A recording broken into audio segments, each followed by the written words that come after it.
yeah. Oh, yeah. Oh, yeah. All right. Oh, really? Boy. Y'all make it good to come home, boy, I swear.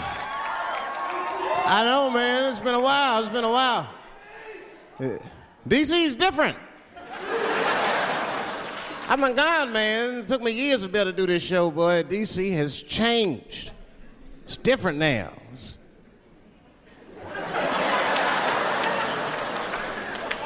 There's a lot of white people walking around, isn't there?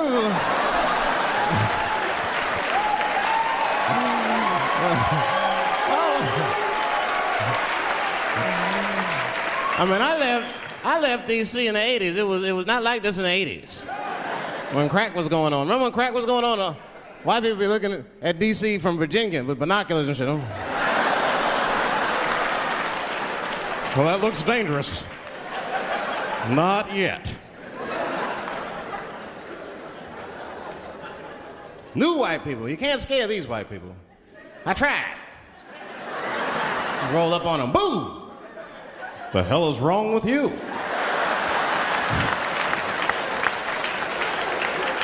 Those days are over. I'm glad that,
that's when that white friend comes in handy. Uh-oh, Ernie, you want to get this one? Come on now. Do something. So black people are very afraid of the police. That is a big part of our culture. No matter how rich you are, how old you are. We're just afraid of them. We got every reason to be afraid of them. You know what I mean? Like, you a white lady, you ever been pulled over before? You know, and then what they say, let me see your driver's license and your registration, right? See, I'm just guessing. That's not what they say to us. Well, you wouldn't believe what they say to us. Spread your cheeks and lift your sack. Like, what the fuck? Excuse me? You heard me. Spread open your cheeks and lift your sack.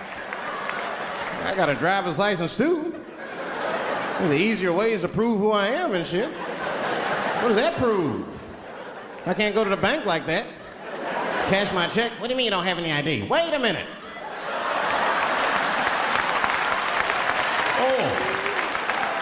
Oh, I'm sorry, Mr. Chappelle. Right this way. Why didn't you spread your cheeks in the beginning? Scared of them.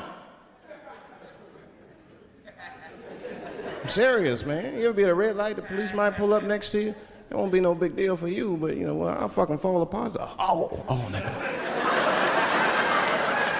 Oh, don't look over there, nigga.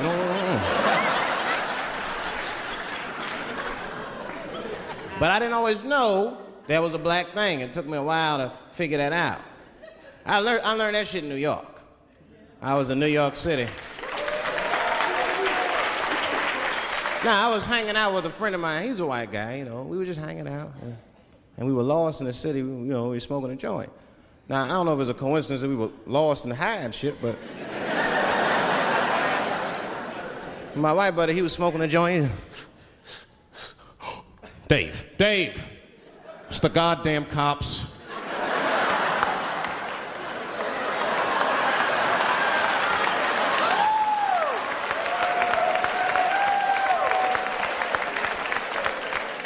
I'm gonna ask him for directions. I said, Chip, no! Chip, don't do it! It was too late. He was walking over there. This man was high as shit. Excuse me. Excuse me, sir. Touching him and shit. Excuse me. Need some information. Start confessing things you shouldn't confess. I'm a little high. All I want to know, which way is 3rd Street? The cop was like, hey, take it easy. You're on 3rd Street. You better be careful. Go ahead, move it. Move it. And that's all that happened. That's the end of the story. Now, I know that's not amazing to some of you, but you ask one of these black fellas, that shit is fucking incredible, isn't it? I'm saying a black man would never dream of talking to the police high. That's a waste of weed.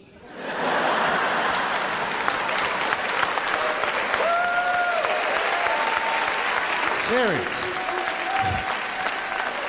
I mean, I'd be scared to talk to the police when I'm sleepy. They fuck around and get the wrong idea and shit. Oh my God. That nigger was on PCP, Johnson. I had to use necessary force. You saw him. No paperwork. Just sprinkle some crack on him. Let's get out of here.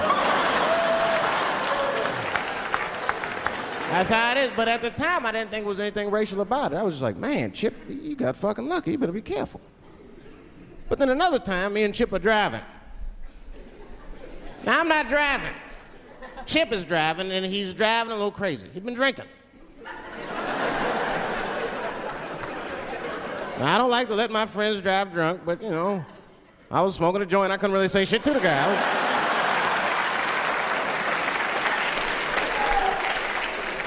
And we get at a red light. We stop at a red light, and a car pulls up next to us, and I'll never forget it. Chippy looks at me, he's all drunk, and she's like, Dave, I'm gonna race him.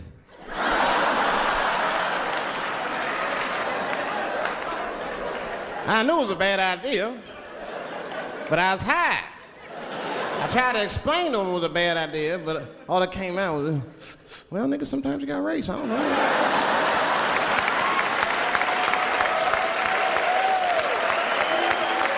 Man, that light turned green and Chip took off, zigzagging and shit so no one could pass me. The other car didn't even know he was racing.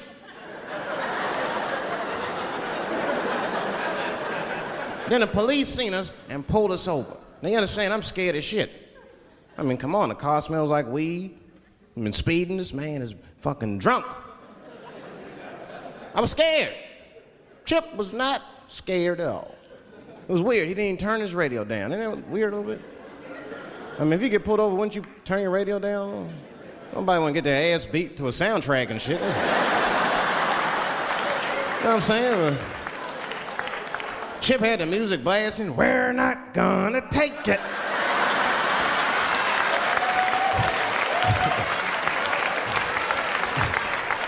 He looked at me and said, Dave, just relax. Close your butt cheeks. Just relax.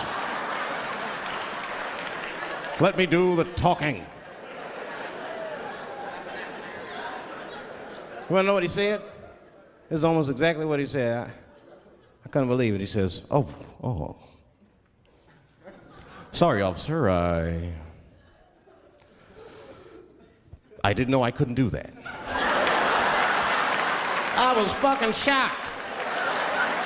The cop said, well, now you know. Just get out of here. Just get the fuck out of here. Chip said, okay, I will, sir. Thank you. What? What's wrong with you, Dave? I didn't know I couldn't do that. He said, that was good, wasn't it? Because I did know I couldn't do that.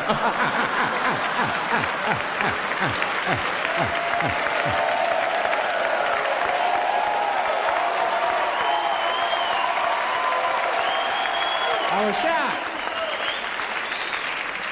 I wasn't shocked at the audacity of it. I was just shocked because I would have never thought to say that. I don't think any black dude would think to say that because they know we know the law. Every black dude in this room is a qualified paralegal and shit. He knows the law. I mean, if one of us even start to do something wrong, an old black man will pop out of nowhere. Nigga, don't do that. That's 5 to 10. Watch out. Well, we know the laws and the penalties. Guy Chip didn't even know he couldn't race. I'm not saying I don't like police. I'm not saying that. I'm saying I'm just scared of them. Nothing wrong with that. Sometimes we want to call them too. Somebody broke into my house once. It's a good time to call them, but I don't. The house is too nice. It ain't a real nice house, but they never believe I lived it. Be, oh, he's still here. Oh my God. Open and shut case, Johnson. I saw this once before when I was a rookie. Apparently this nigger broke in and hung up pictures of his family everywhere. Well, let's sprinkle some crack on him and get out of here.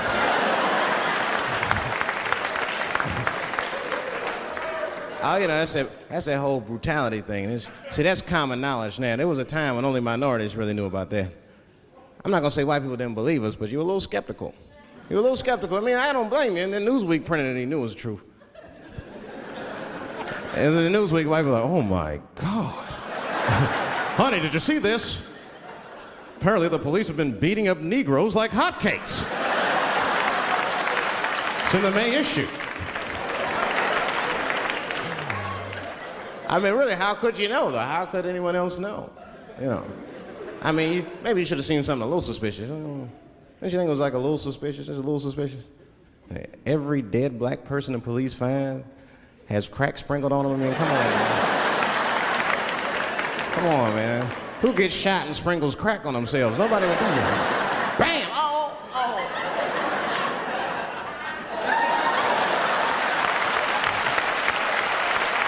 I don't want to leave no mysteries.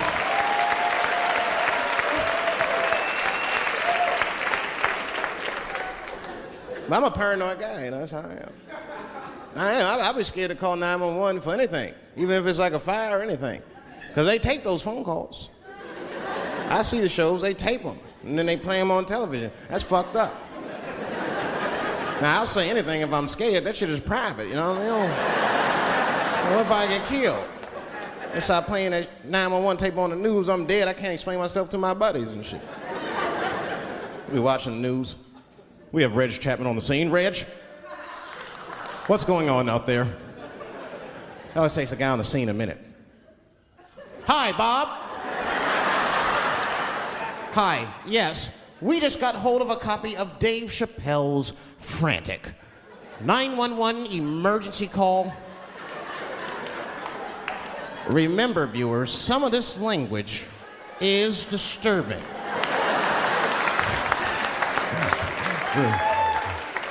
Hello, emergency. Help! Help, motherfucker, they're coming to get me! Just calm down, sir, where are you? Oh, I shit on myself. I can't stop crying. They play that shit 30, 40 times a day. All my buddies will be at my funeral looking at me. You know Dave shit on himself right before I saw it on the news. Died crying like a bitch.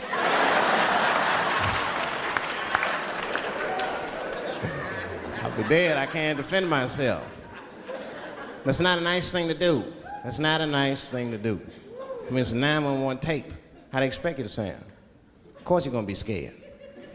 It's an emergency. There's nobody calls 911 cool and relaxed. That shit would sound ridiculous. Hello, emergency. Hi. Hey, 911, how are you? Yeah. Look, there's a group of hooded white men gathering outside of my house, and it looks like they mean business. Get out here, nigger! I gotta go. You guys try and hurry.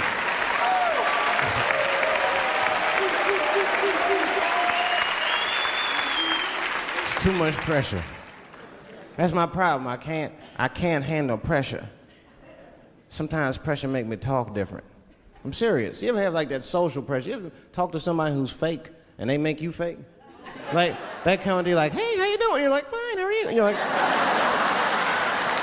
I don't even talk like that. I get sick of that shit. I do. It just makes me sick. Sometimes I'll talk crazy just to make myself feel better. You ever do that? Just start talking like crazy. Like, you ever hear this voice? Man. That's how bad guys used to talk in the 40s. In the old days. See, I talk like that. Not all the time, but if somebody put the pressure on me, fuck it, I gotta cut loose. Like the police pull me over, I'll talk crazy. Son, do you know why we pulled you over? Nah, because I'm black, see, that's right. Nah. I do it. It's not illegal to talk like that. How do they know I don't talk like that every day? Stop talking like that. Stop talking like white copper. Nah. That's how I talk, see?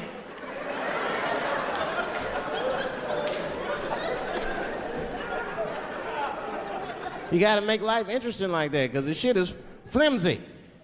Life is flimsy. You think you're gonna live forever, you ain't not gonna live forever. It's dangerous out here. We know what's going on. I travel now, you know. I used to think D.C. had the roughest ghettos in the country.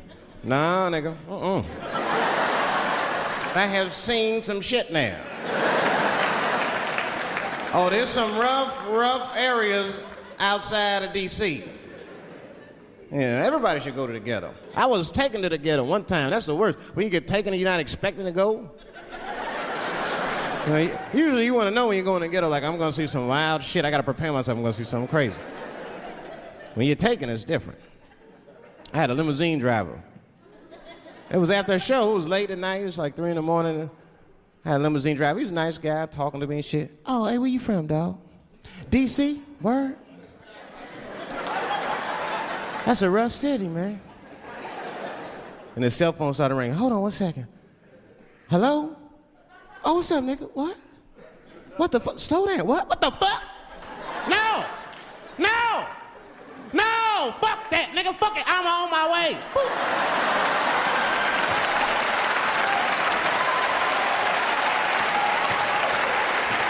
Hey. I gotta make a stop real quick. At 3 o'clock in the morning. I didn't know he was taking me to the ghetto at first. I started looking out the window. I was like, what the fuck? Gun store, liquor store, gun store. Where the fuck are you taking me? This don't look good. He didn't say shit. He just pulled up in front of an old rickety building that looked like a project. Now, I'd never been there before. I'm not sure if it was a project, but it certainly had all the familiar symptoms of a project. A fucking crackhead ran this way.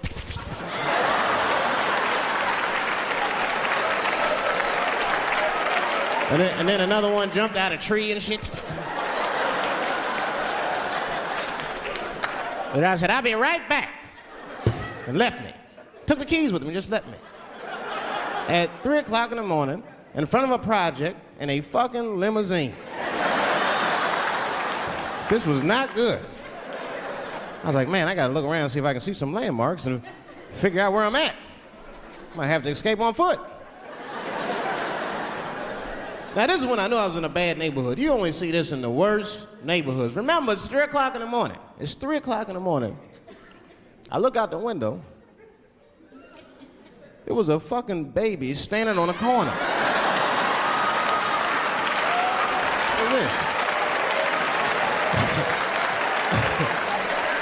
And the baby didn't even look scared. He was just standing there.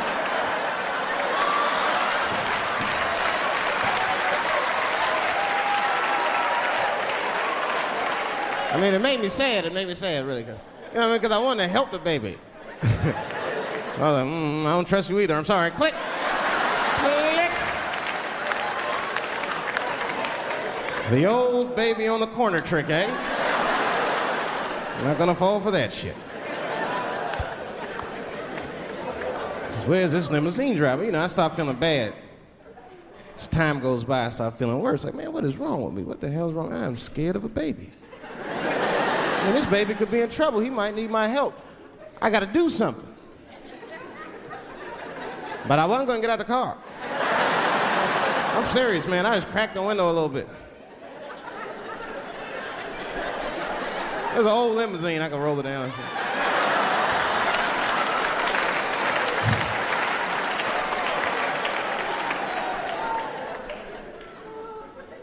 Hey, baby. Baby, go home, man. It's 3 o'clock in the morning. What the fuck are you doing up?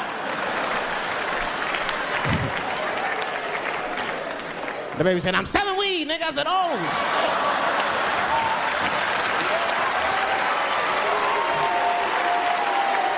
I wasn't expecting that. I'm serious. I had to buy 2 bags from him to calm my nerves. Let me get two cones.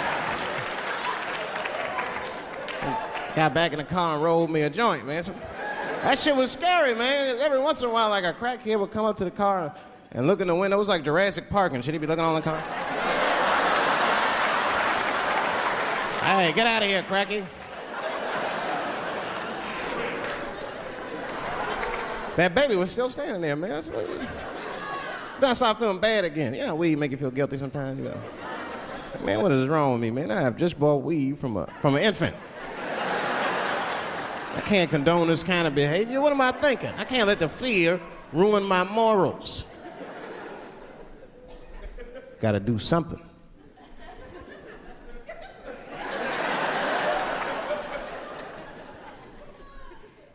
Hey, baby. Stop selling weed, all right? You got your whole life ahead of you. He said, fuck you, nigga. I got kids to feed. I said, God damn.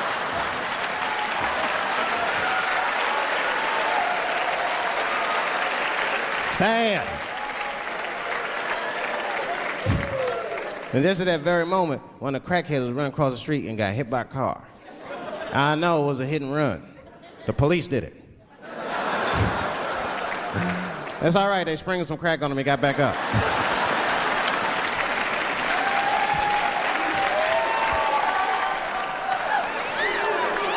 Yeah, I'll be seeing that kind of shit, man.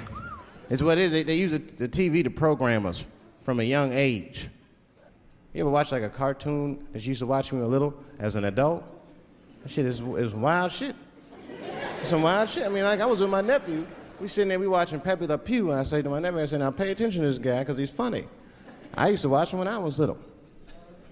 And we watched the Pepe Le Pew, and I'm old now. I'm looking like, good God, what kind of fucking rapist is this guy? Like, take it easy, Pepe. My nephew was sitting there cracking up. Hee.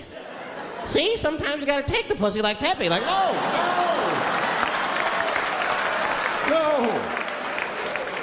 I had to turn the channel real quick.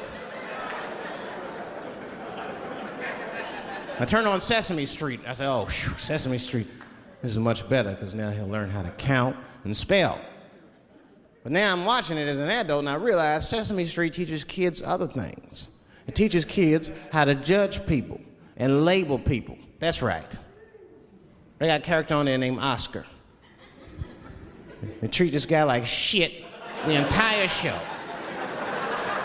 They judge him right in his face. Oscar, you are so mean. Isn't it, kids? Yeah, Oscar. You're a grouch. It's like, bitch, I live in a fucking trash can. I'm the poorest motherfucker on Sesame Street. Nobody's helping me. Then you wonder why your kids grow up and step over homeless people. Get it together, grouch. Get a job, grouch. So don't even tell me how to get to Sesame Street. That is a terrible place. I wouldn't go there if I knew the way. Who would want to live in a neighborhood like that? Fucking 6-foot pigeons walking around. And an elephant that's a junkie. Hi, bird. Yeah, that's right, Snuffy. Hi, bird, I'm sick. I need some smack, bird. Then Cookie Monster with his eyes popping out his head, screaming, cookie, cookie, cookie, like, ugh. What kind of cookies are you talking about? Chocolate chips don't do that to people. And then had the nerve to put a pimp on there. They didn't come out and say he's a pimp, but I know a pimp when I see one. They called him the Count. Had a cape and everything. You just see him pimping. Bitch, where is my money? You've been late 4 times, I've been counting. How many times must I smack you before you act right? 1, 2 smacks.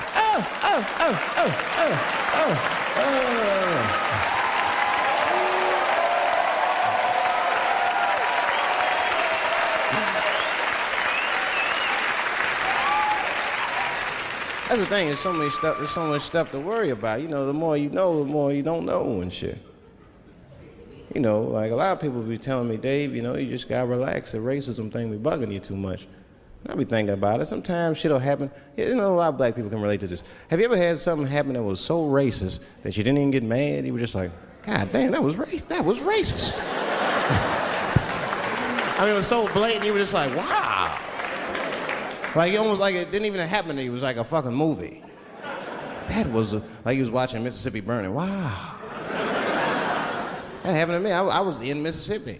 I was in Mississippi doing a show, and I go to the restaurant to order some food, and I say to the guy, I say, I would like to have, and before I even finish my sentence, he says, the chicken. I said, what the fuck? I could not believe it. Could not believe that shit. This man was absolutely right. I said, how did he know that I was gonna get some chicken?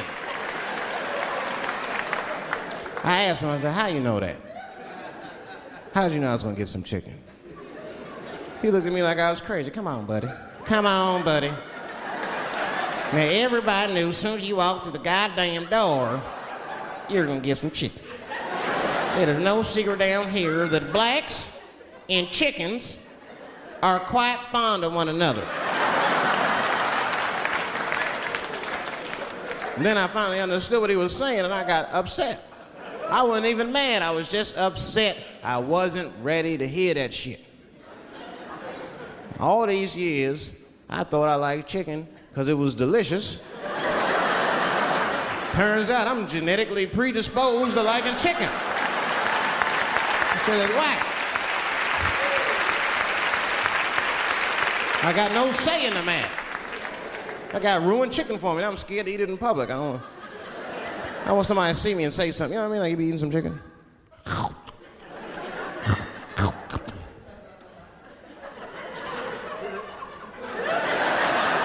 Look at him. He loves it. Just like it said in the encyclopedia. Look how happy he looks.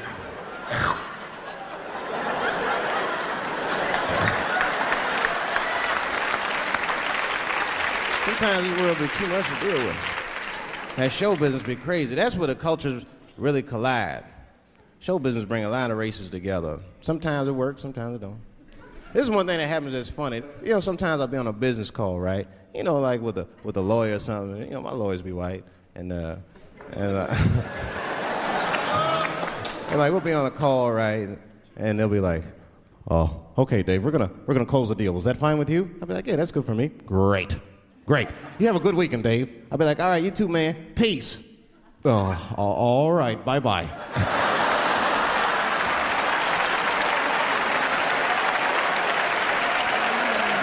I don't know what to say, right? So sometimes I'll make up shit that's not even slang, just to see how they handle it and shit. It'll be the same business go, "All right, we're gonna close the deal. Is that fine with you, Dave?" "Yeah, sounds good to me." "Great. You have a good weekend, Dave." "All right, buddy. Zip it up and zip it out." Oh. All right. Zippity-doo-dah. Bye-bye.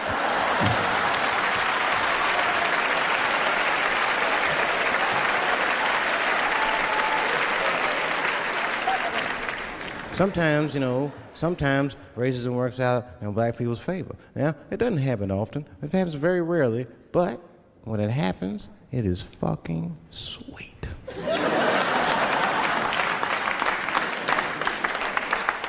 I'm serious. This one time racism saved my life, man. I was on a plane. I was coming from overseas, and I don't know how this guy got a machine gun on the plane, but he stood up, man. He said, "Everybody, get on the fucking ground. Nobody look at my face." I started freaking out. Because he was Chinese, I was like, why is he talking like that? He was screaming and crying. I was the only brother on the plane. Well, I thought I was the only brother. I looked over, there was one other black dude. He was from Nigeria. I looked over at him, he was looking right in my face, man. He didn't say 2 words to me, he just looked at me, he was like...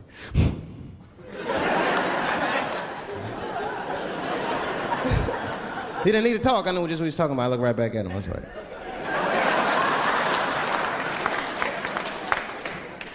Some white dudes on the front of the plane seen us, they were like, oh my God. I think those black guys are gonna try to save us.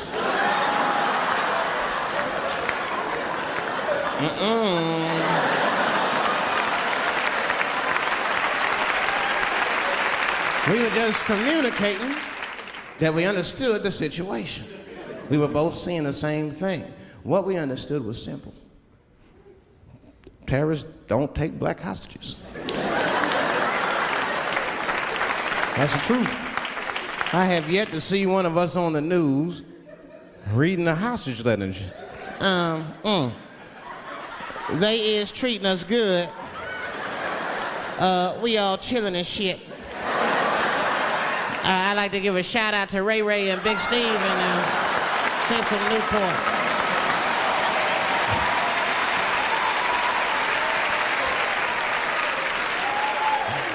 You're not gonna see it. And terrorists are smart, they know what they're doing there, you know. They terrorists. They know it's black people's bad bargaining chips.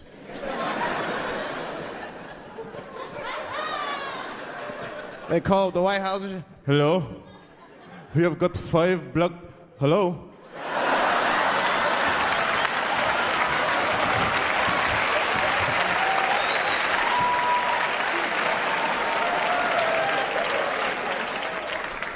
You'd be back in D.C. You know, I was thinking, man, this is an election year. I'm gonna ask you, you're a white guy, do you know who you're voting for yet? Don't know, do you? Now, you see that? You see what just happened here? Let me tell you something. That is a cultural thing. He knows who he's gonna vote for. He's just not gonna tell me. See? I've noticed that. That is a cultural thing.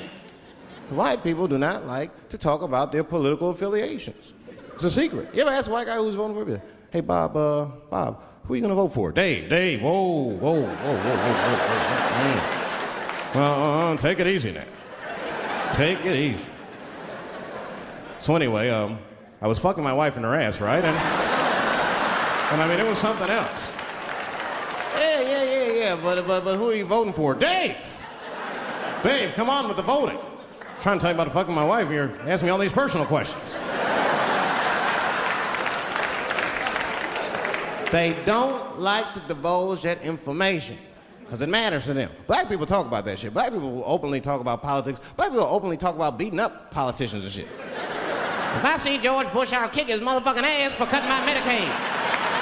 Okay, say it. Black people just say it. But there's a reason for that. It matters more for them. It matters more. Black people see even when I vote, right, which I don't, but even when I think about who I would vote for, right, I don't even look at their political policies. I just look at their character. You know what I'm saying now? You gotta read, no, I'm serious. You gotta read between the lines. Like, you know, you look at Clinton, and black people like Clinton, because we've seen him on the campaign. I saw one thing on the campaign trail. He actually just picked a black baby up and kissed him. Come here, you little nigger baby. Mwah! Just kiss him. I said, I like that. He did not hesitate or nothing. You see George Bush Jr., he be there, ugh.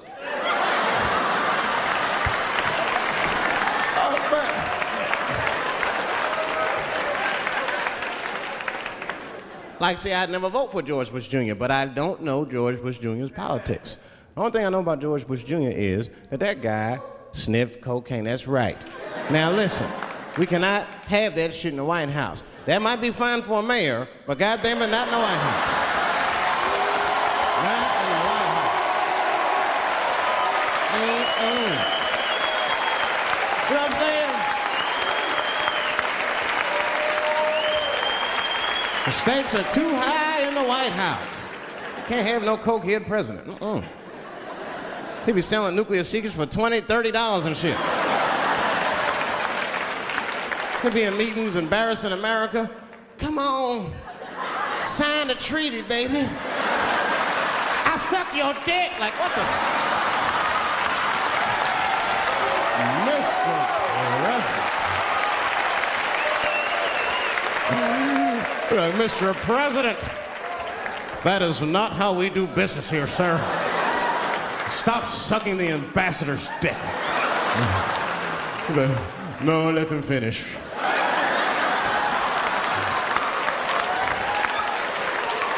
I will sign the treaty. There will be peace in Israel finally. I'd vote for Clinton again if I could. At least it's always better.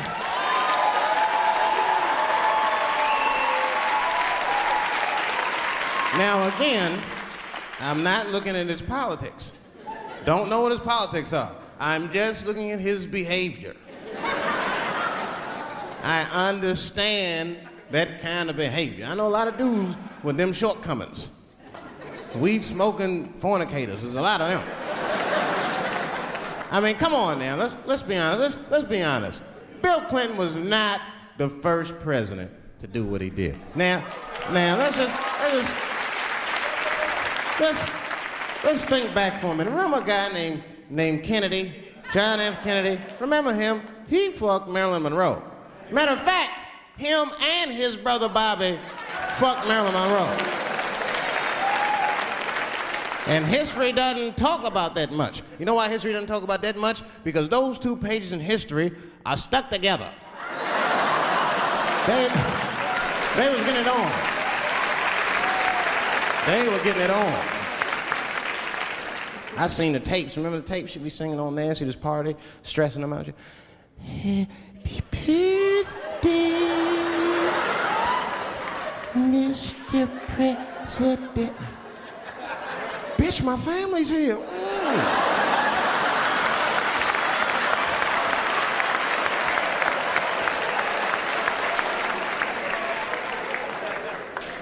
Clinton did the same thing, but he didn't do it like that. Because it's the year 2000, he's busier than Kennedy was. He was a busy man. Clinton did that kind of thing the way busy men do it. You know what busy men do?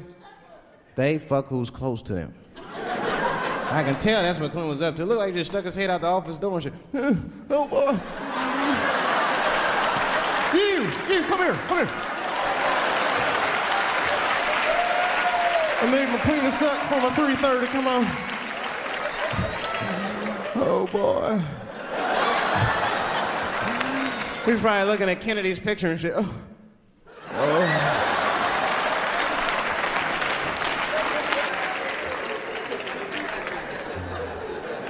And then to top it off, he lied, which I thought that was special.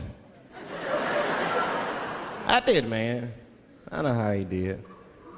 I've been accused of having sex with a girl I did not have sex with before, and let me tell you something. That shit is infuriating. You ever go through that? You know, it'll make you crazy. You be screaming at your best friends. I didn't touch that bitch, nigga, I'll kill you. Fuck you, nigga, I'll kill you. Please believe me. Please believe me.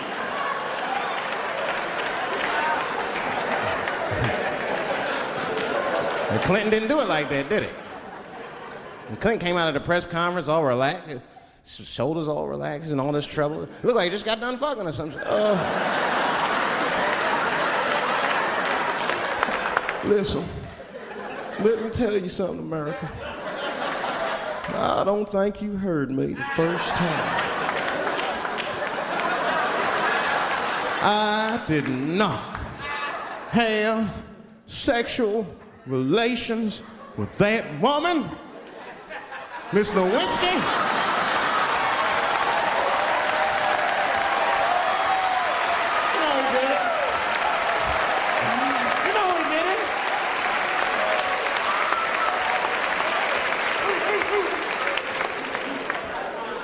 Nobody knew what that finger smelled like. Nobody cared. Nobody cared. We all watched. We was disgusted, but we kept watching the news. I know I did. I was taping it. See, I'd be at the crib like, baby, turn the lights off. The news is coming on. Every week on 60 Minutes was a different girl accusing Clinton. Remember Kathleen Willey came out? She was upset. The president called me into his office. He began massaging my breast slowly. I'm sorry.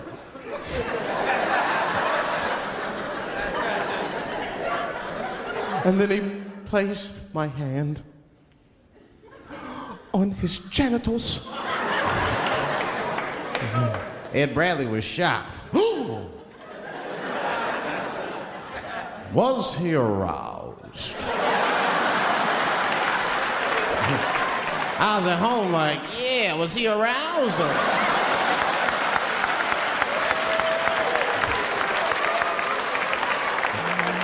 And then Ed Bradley looked right in the camera. He said, don't bust that nut yet. We'll be right back.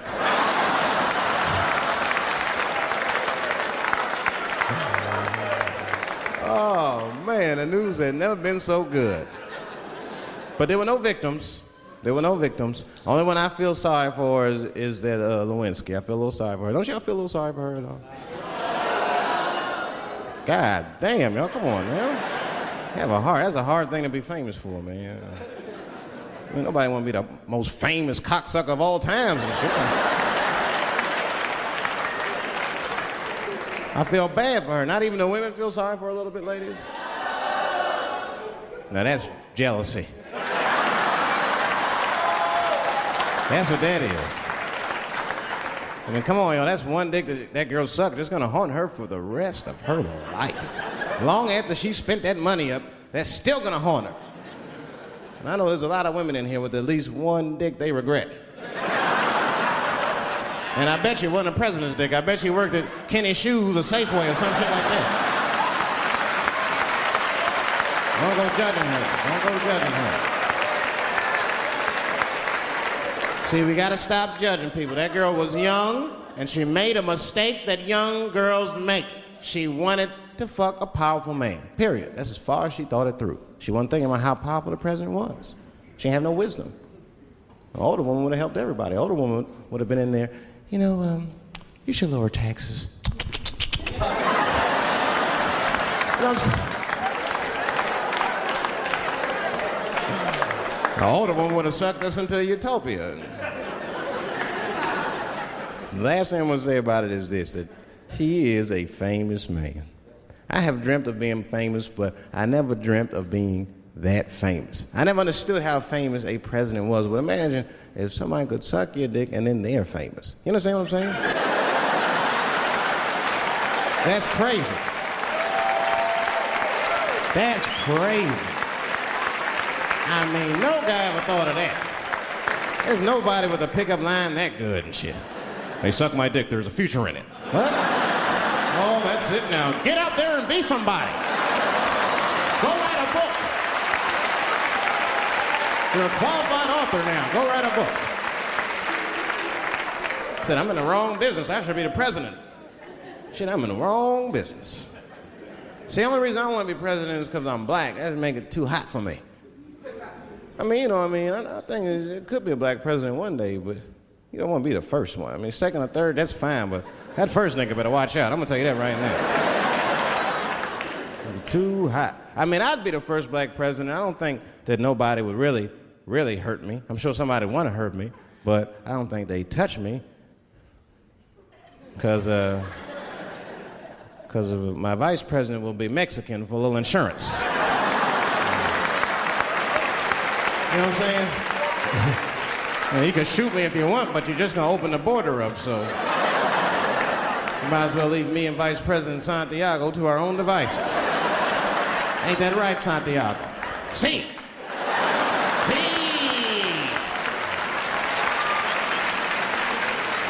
Elian can stay. Don't worry, I don't got no Elian jokes. All I'll say about Elian is thank God he's Cuban. Because if he was Haitian, you'd have never heard about his ass.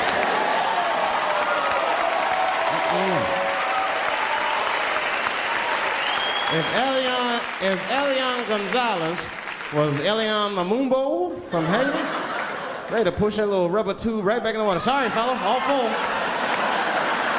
Good luck. The only thing in our society that bothers me the most is the way that men and women don't get along no more.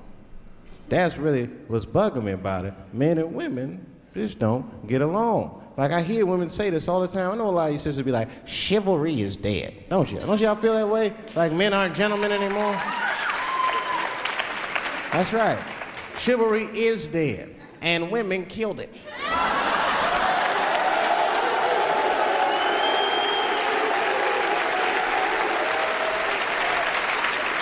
There's a fundamental difference in the way we're gonna see things. We're not gonna see eye to eye on this issue. We're just not. Our tests in life are different. A woman's test in life is material. A man's test in life is a woman. Now, by test, I mean that those are the things that we desire. Men have nice cars, not because they like nice cars, because they know women like nice cars. That's how it goes. Because men are hunters, and the car is the bait. And a woman comes and says, ooh, nice Porsche. Gotcha, bitch. That's how it is. That's true. Come on now, you go to a woman's house, her house be comfortable as shit. Women love comfortable surroundings, so men get comfortable surroundings. But let me tell you something. If a man could fuck a woman in a cardboard box, he wouldn't buy a house. But that's still not where chivalry got killed. Chivalry got killed by the feminist movement on the magazines that got women going crazy, because women got too much advice about men from other women. And they don't know what the fuck they're talking about.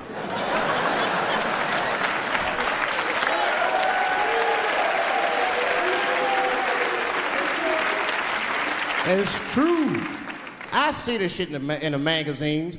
I don't read them, but I be seeing the cover. I be in the grocery store, fellas, you look at one of the magazines, like, what is this? And they say on the cover, 100 Ways to Please Your Man by some lady. Get out of here, man. Come on. Ain't no 100 ways. That list is 4 things long. Just suck his dick, play with his balls, and then fix him a sandwich and don't talk so much, and they're gonna be happy.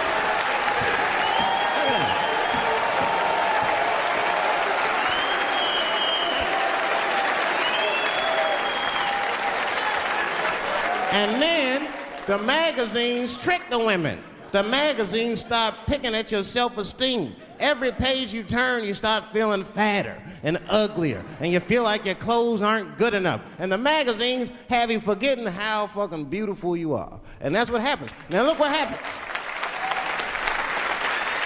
And then you forget how beautiful you are, and we all suffer. If pussy was a stock, it would be plummeting right now because you flooded the market with it. You're giving it away too easy.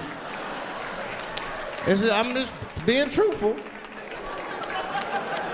I'm just talking. It would plummet. We'd be watching the news today. Pussy plummeted again on the NASDAQ.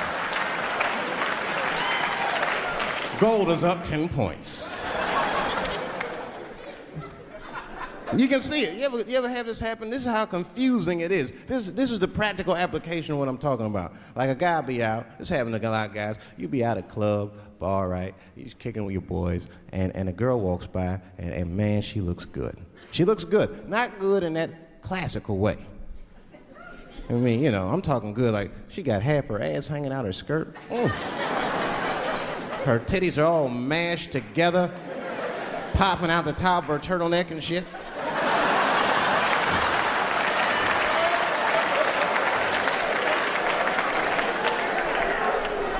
And you with your buddies, right?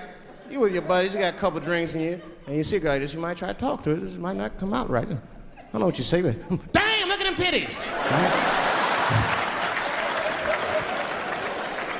The girl gets mad and she, wait a minute. just because I'm dressed this way does not make me a whore. Which is true. Gentlemen, that is true. Just because they dress a certain way doesn't mean they are a certain way. Don't ever forget it. But ladies, you must understand that that is fucking confusing. Just is. Now that would be like me, Dave Chappelle the comedian, walking around the streets in a cop uniform. Somebody might run up on me. Oh, thank God. Officer, help us. Come on, they're over here. Help us. I'm like, oh, just because I'm dressed this way does not make me a police officer. You understand what I'm saying? It's like, all right, lady, fine. Fine. You are not a whore. But you are wearing a whore's uniform. I'll tell you that shit right now. Little misunderstandings can happen. And then men, we misunderstand women a lot. You know, we always undermine their feelings. You can't do that to them. You can't. Because, see, feelings are, you see how they're clapping? Feelings are very important to women. They are all important. I'm just learning this shit. Everything's based on how they feel. You can hear when they tell stories.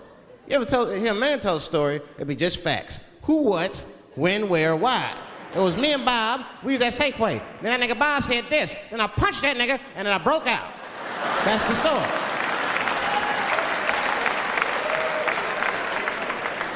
That's the story. Women tell stories, all these feelings. Well, first of all, you have to understand, I was on my period, and I just talked to my mother, so I was feeling like, God damn, there's too many feelings. What the fuck happened? Get to it. But I gotta talk about them. Gotta talk about them. That's how they always get me. I'll be sitting there, watching TV, chilling and shit. My old lady come up to me. David, we need to talk. Fuck!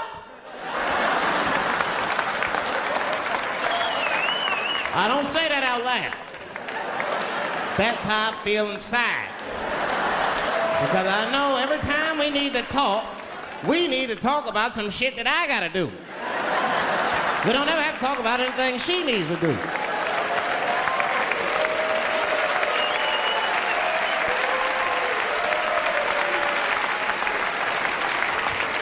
She leaves me defenseless. I have to do what I have to do. David, we need to talk. Nah. Don't do that to me, David. This is serious. Stop talking in that voice. No, see. I gotta do this, see. Ah, see.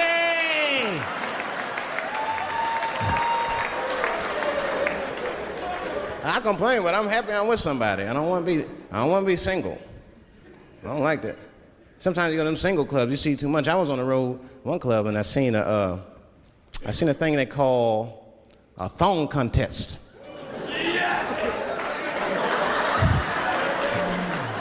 Yeah, I seen a thong contest. Scandalous. Yeah, it's some scandalous shit, all right. I couldn't get over that, man. Because the DJ, I was dancing with a girl, and the DJ said, everybody that wants to be in the thong contest, please report to the DJ booth. The girl's like, excuse me.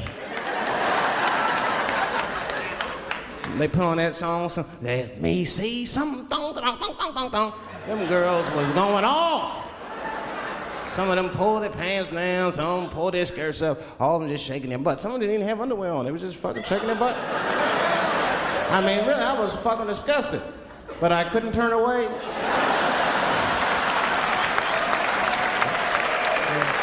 But no, please, for the squeamish, just plug your ears.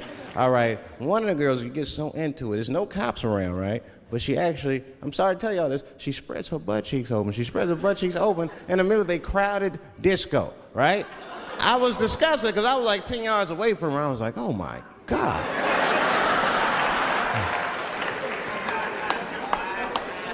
Is that her birth canal? Oh, it gets worse. Good God Almighty, is that a baby? I know that's gross. It's gross, because it was a baby. Oh. It was the same baby from the project. She's like, I snuck in the club, nigga. I got that weed if you need me. Just pat on the ass, and I'll come out. Hey guys, thank you very much.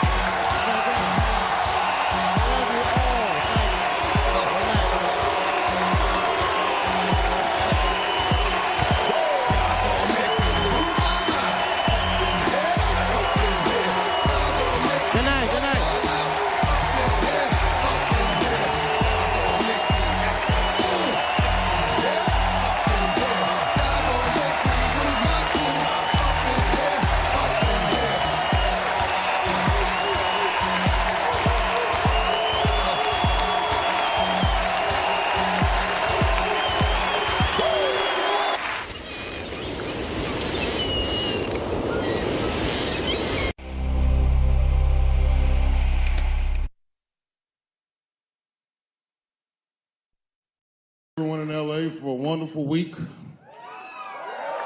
Been great here. You know what? It's been 10 years since the last time I played Los Angeles, if you can imagine.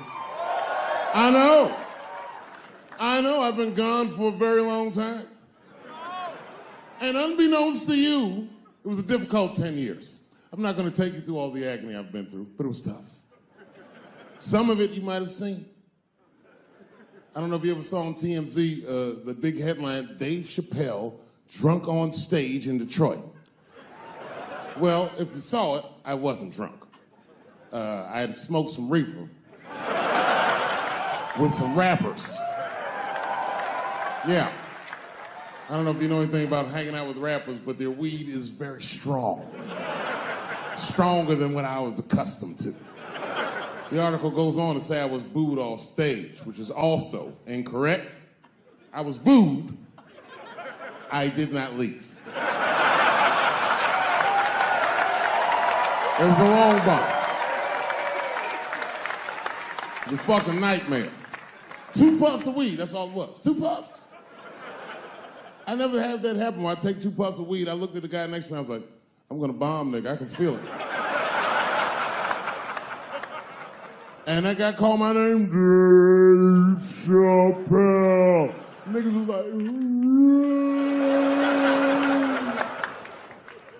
you know, normally when you do a comedy show, you guys don't know what it looks like up here, but niggas be looking up at you like. That's how the show started. Didn't take long for their faces to switch up, like, what the fuck? They started looking amongst themselves. So I knew I wasn't doing good. I don't remember what I was saying. It just took one person to break the ice. It's a black lady with the Ford Motor shirt on. Stood up suddenly. Fuck you, Dave Chappelle. I said, excuse me? She said, I worked all week for this shit, and this show sucks. And in a weird act of racial harmony, a conservative white guy stood up and backed her up. Yeah! The whole crowd band together and started chanting, we want our money back. We want our money back. I said, oh shit. I snapped out of it. Good people of Detroit, hear me now. You will never get your fucking money back. Fuck that. I said, I'm like Evel Knievel. I get paid for the attempt. I didn't promise this shit would be good. Boo, they said, fuck you. This went on for a long time. And then after the show, I felt so bad, I took half of the money from the show, thousands of dollars. I said, I'm gonna give this to charity. You know what I did? I bought $25,000 worth of bubble gum and drove around Detroit and handed it out to the homeless so they could chew it and still be hungry.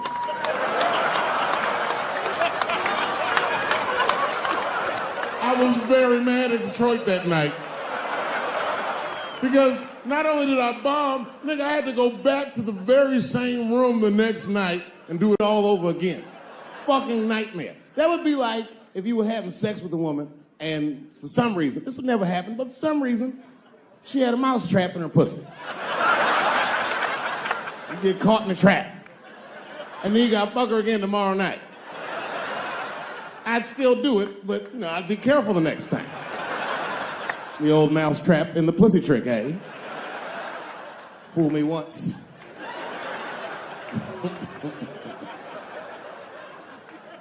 Yeah, it was a tough time. And I wanted to give up sometimes. I almost did give up, but then right before I gave up, I decided not to. But I made the call.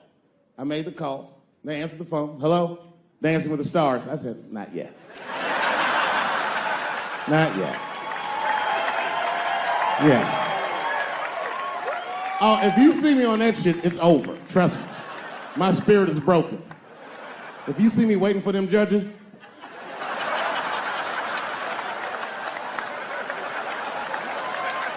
getting critiqued on my cha-cha, fuck that. I've been hanging out in there. I haven't been working in LA, but I come out here and hang out and shit. I was out here a few weeks ago. I almost got arrested. I'm not bullshitting. This happens to a lot of black people. What happened was, I was coming out of one of those nightclubs in Hollywood, and my friend saw me. I guess I was wobbling or something.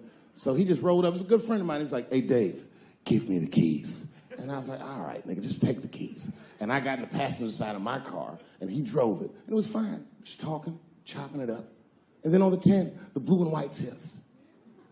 Now, I should tell you, the friend that was driving me was black, which really doesn't have anything to do with the story, other than to let you know there was fear in the car. Not my fear. I'm black, but I'm also Dave Chappelle.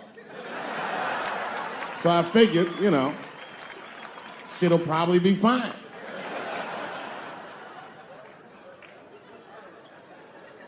Traffic stop started off on the right foot. Cops came up to the driver's side. Hi, how you guys doing? And he recognized me immediately. Oh, Dave Chappelle. And I looked at my friend like, we getting out of this shit. And then he says, you guys were swerving in the lane. Do you mind just stepping out the car for a second? Still no cause for alarm. I looked through the rearview mirror. The body language of the arrest looked good. He was talking.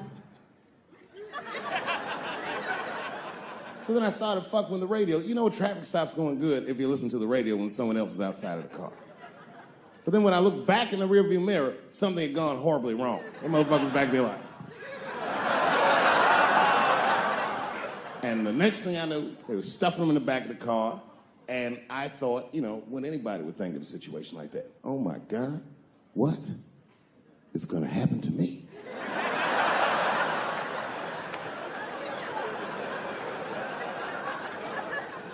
And the police walked up to the window. Mr. Chappelle, we had to arrest your friend. He refused to take our breathalyzer test. I said, that motherfucker. Not complying, that's odd. So, officer, what's going to happen to me? Well, you're fine. We're just going to have to ask you to step out of the car so we can impound the vehicle, and we'll arrange for you to have a ride home. I said, oh, well, nah, I would rather you just give me the keys. I said, Mr. Chappelle, your friend already told us he's your designated driver. We can't be good. And then suddenly the shit turned into Vegas. He was like, I'll let you blow for it. I said, excuse me? He said, if you blow on my breathalyzer. I said, oh, nigga, I thought you was trying to get your dick sucked.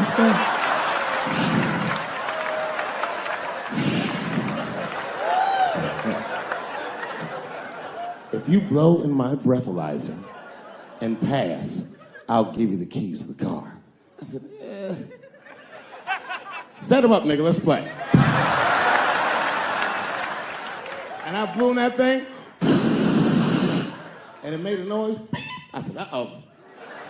And he looked at it and he said, oh, well, Mr. Chappelle, I guess you're free to go. I said, I am. I didn't know that thing didn't pick up weed. I drove home on the 10, 30 miles an hour.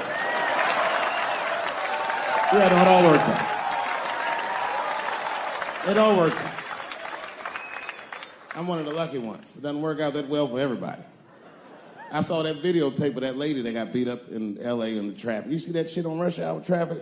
They beat a black woman up. It was so fucked up it didn't even go to court. The city of L.A. just gave that woman $1.5 million for her pain and suffering. That is not bad, considering that's the same amount of money that Marcos Maidana made to fight Floyd Mayweather the second time. And this woman obviously hasn't trained a day in her life. You can see it on the tape. She didn't come to fight. Her guards were low. She was taking a lot of shots. A lesbian woman that tried to sell a story about me to TMZ. Thank goodness TMZ could see right through the sham of that story. This woman claimed that I beat her up in a nightclub because she was a lesbian. That is fucking crazy. Bitch, I didn't even know you was a woman.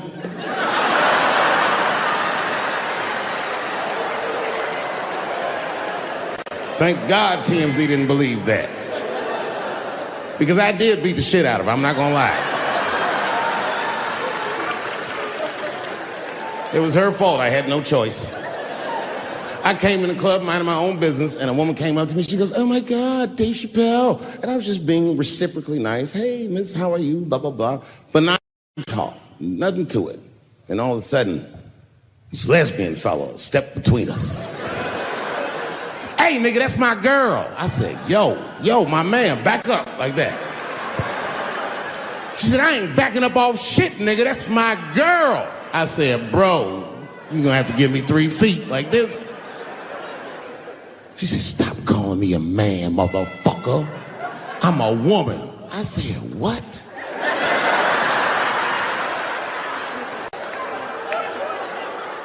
And then I looked deep in this nigga's cheekbones.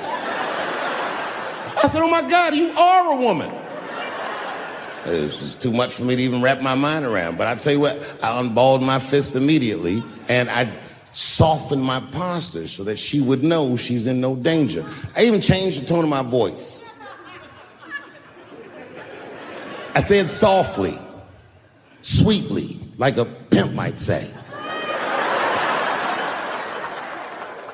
"Bitch, I'm about to slap the shit out of you."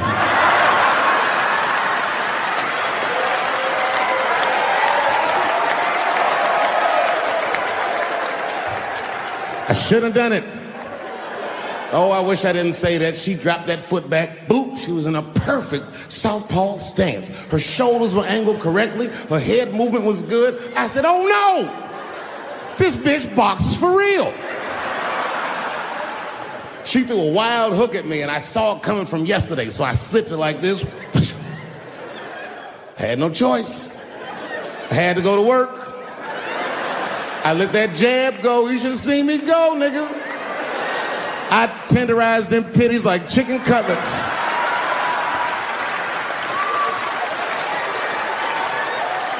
I whooped the toxic masculinity out of that bitch.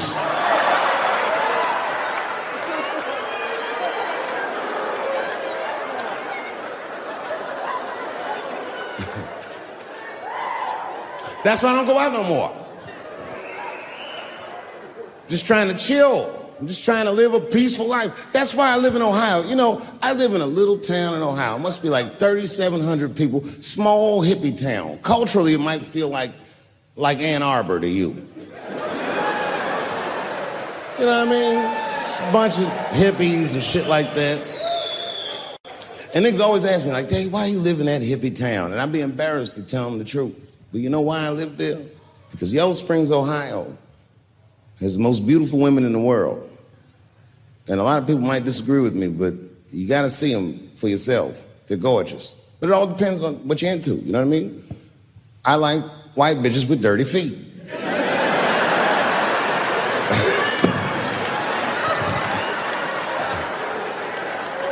If I had a strip club in Yellow Springs, I would call that shit strippies. All naked hippies all the time. And I'd only hire girls with long titties and long vagina hair that looks like they slept on it. And I would keep a pile of dirt right next to the stage. I come like, "Bitch, get your feet in that dirt and get up there and give those people what they came to see. Chalk up, bitch."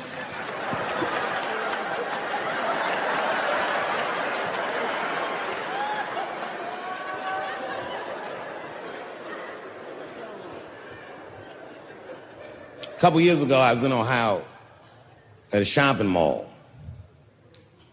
An old white lady, this is true, she was following me around the mall, which sounds paranoid, but I'm sure she was following me.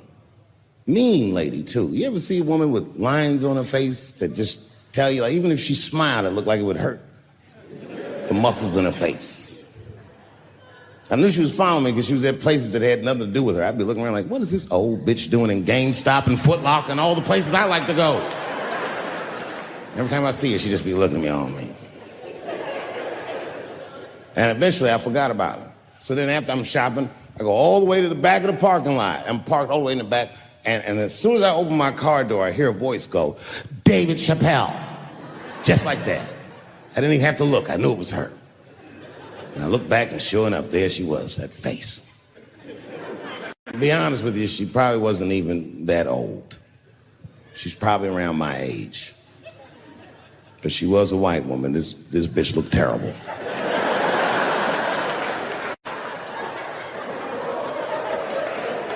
Going all the way.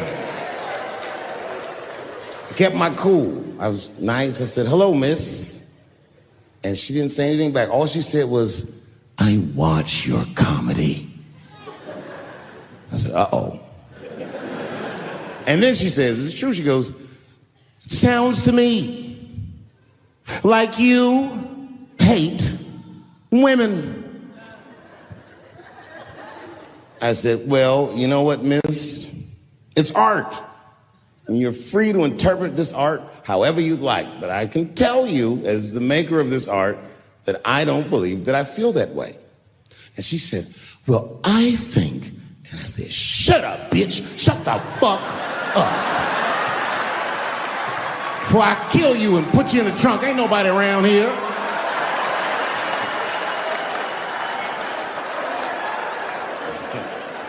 I'm just kidding, I didn't say that.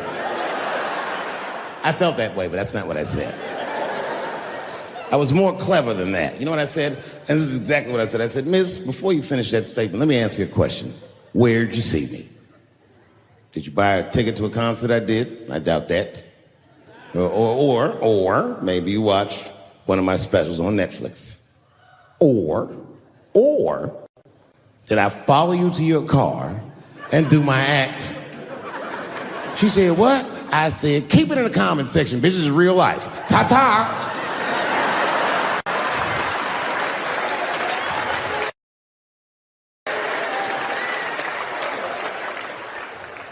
And then I drove off. Now, I got to tell you, and this is going to surprise some people here, but not everybody. People say things to me all the time, but what you don't know is it does affect me. I think about it. And that one bothered me a lot. I was driving home, couldn't stop thinking about what this woman said because she's not the first woman that said that to me. It's puzzling. You know what I mean? Like, what could I possibly be saying that would make these bitches think I hate women?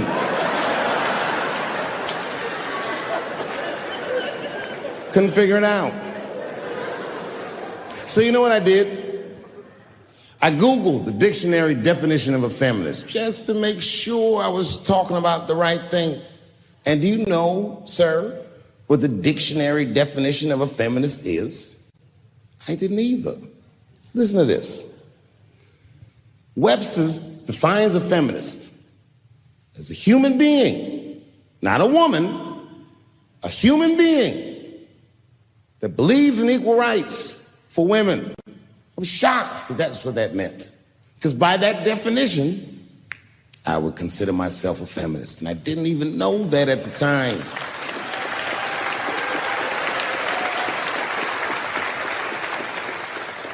All these years, I thought it meant frumpy dyke.